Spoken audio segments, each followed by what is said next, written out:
Bonjour à tous, bienvenue sur Transition Vélo, j'espère que vous allez bien. On est le vendredi 7 juin, il fait enfin beau, un beau ciel bleu. Et comme tous les vendredis, on va faire le point sur l'actualité vélo à vélo.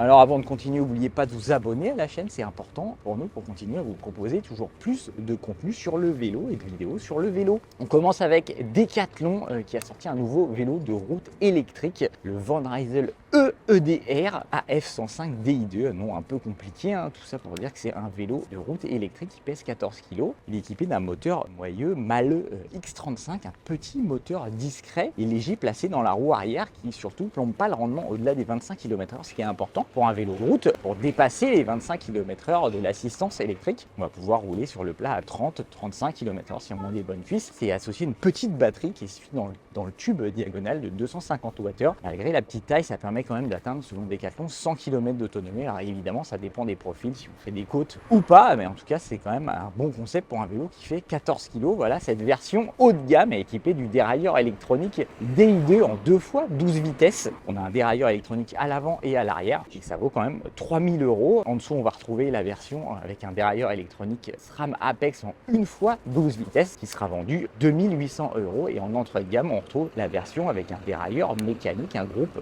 Shimano 105 qui est vendu simplement 2450 €.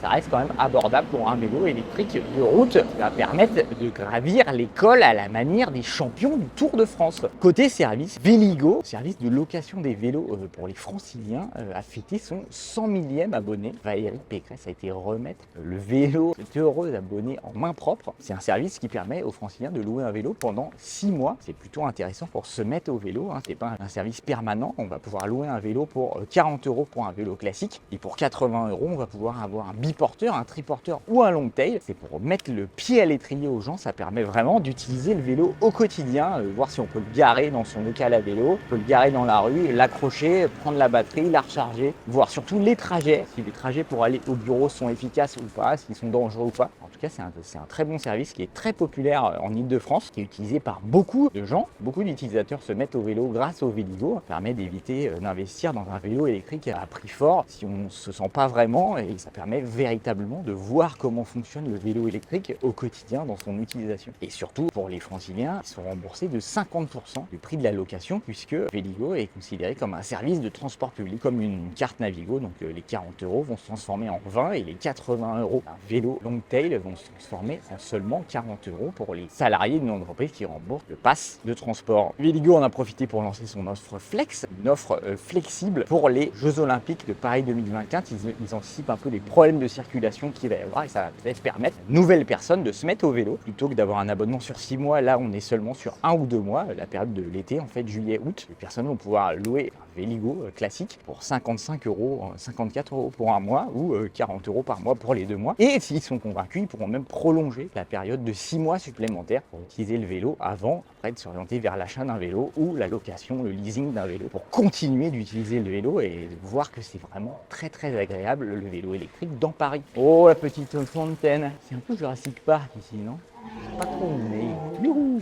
Côté test, Mathieu a testé le Cowboy 4 ST, vélo électrique de ville minimaliste, très design avec une transmission parcours mono-vitesse, vélo ultra simple. Voilà, on l'allume, on roule, il n'y a rien à penser, pas de vitesse, etc. Vélo qui est très bien intégré avec une application bien faite, support pour smartphone qui permet de recharger son smartphone en même temps. Voilà, vélo pensé pour la ville, mais bon, à 3300 €, ça reste quand même assez cher. Il manque notamment un antivol de cadre, un porte-bagages, quelques basiques quand même, un éclairage un peu fléblard, en tout cas pour ce prix-là. On peut probablement trouver mieux ailleurs, mais bon, souvent les gens qui choisissent le Cowboy, ils sont séduits par son design et vraiment son côté tout épuré. Mais on en voit pas mal à Paris. Mathieu, toujours lui, a testé les sacoches doubles Decathlon 540, une sacoche pour porte-bagages arrière qui peut transporter 2 fois 20 litres, donc c'est quand même assez conséquent. Elle résiste à la pluie, certifié IPX4, ça résiste à la pluie, pas une très très grosse pluie, mais ça va quand même permettre de protéger ses courses sous une averse. Le problème, c'est qu'on ne peut pas les sécuriser sur le vélo, il n'y a pas de possibilité de les verrouiller pour les maintenir sur le vélo, donc ça c'est plutôt négatif. Autre point, il n'y a pas de sangle pour pouvoir les porter, donc en gros elles vont rester tout le temps sur le vélo avec le risque de se le faire voler. Et elles coûtent quand même 70 €, donc on n'a quand même pas envie de se les faire voler. Tout à ce prix-là, on peut probablement trouver mieux ailleurs. De mon côté, j'ai testé l'AirTag d'Apple. Alors c'est pas nouveau, mais là c'est testé en tant que balise pour retrouver son vélo. On trouve de nombreux supports qui s'intègrent. On peut intégrer l'AirTag dans une sonnette par exemple, parfaitement camouflé, facile à installer. Il y a plein de supports qui peuvent se mettre sur le porte-bidon, on trouve quasiment sur tous les vélos. Ça va être également facile à intégrer.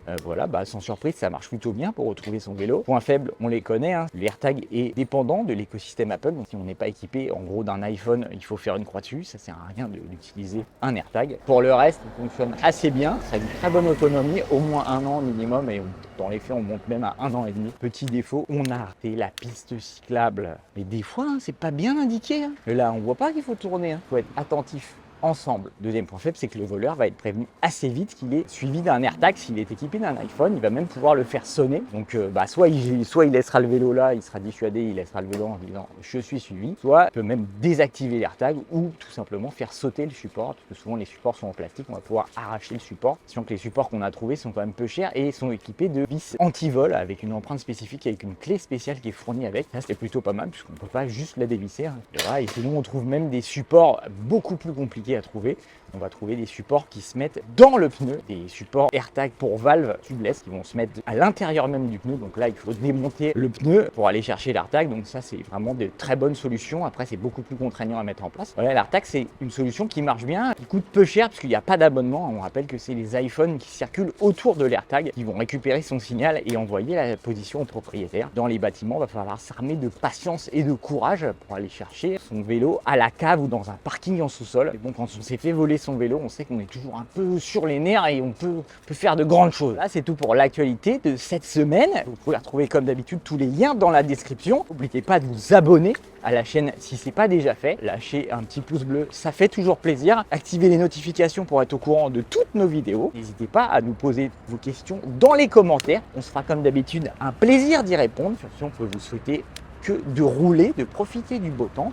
Continuez à rouler, continuez à vous faire plaisir à vélo et on se dit à la semaine prochaine.